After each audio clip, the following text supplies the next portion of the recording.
তিনি বলেছেন পৃথিবীর সাবেক প্রধানমন্ত্রী বেগম খালেদা জিয়ার রুহের মাগফিরাত কামনায় বিয়ানীবাজারে দোয়া মাহফিল অনুষ্ঠিত হয়েছে।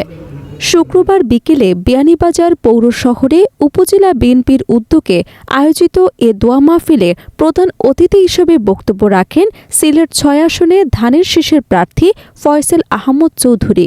মাটি ও মানুষকে ভালোবেসে কোনদিন এই মাটি ছেড়ে চলে যান নাই শত নির্যাতনের পরেও।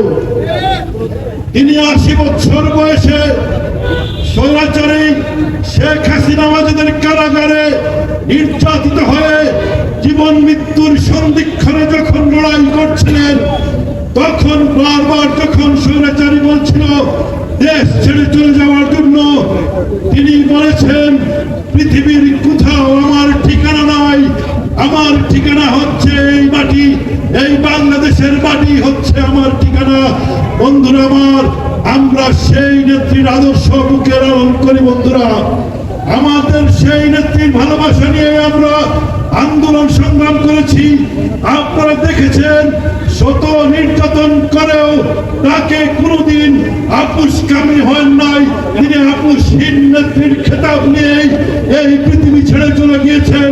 কিন্তু তার জানাজায় আপনারা দেখেছেন লক্ষ লক্ষ মানুষ শরীক হয়ে পৃথিবীর ইতিহাসে একটি স্মরণীয় জানাজা হিসাবে আজকে সবাই ঘোষণা দিয়েছে যে বেগম খালেদা জিয়ার জানাজা হচ্ছে পৃথিবীর 5টি জানাজার মধ্যে অন্যতম। আমরা সেই নেত্রীর দল করি। বন্ধুরা, সংক্ষিপ্ত আলোচনা সভায় বিয়ানীবাজার উপজেলা বিএনপির সভাপতি অ্যাডভোকেট আহমদ রেজার সভাপতিত্বে ও সাধারণ সম্পাদক সারওয়ার আহমেদের পরিচালনায় বক্তব্য রাখেন যুক্তরাজ্য বিএনপির সাবেক সভাপতি শায়েস্তা চৌধুরী কুদ্দুস, গোলাপগঞ্জ উপজেলা বিএনপির সভাপতি নোমান উদ্দিন মুরাদ, সহ সভাপতি আশফাক আহমদ চৌধুরী। শেষে মরহুমা বেগম খালেদা জিয়ার মাগফিরাত কামনায় দোয়া পরিচালনা করেন বিয়ানীবাজার উপজেলা মসজিদের ইমাম মাওলানা আবুল কাশেম।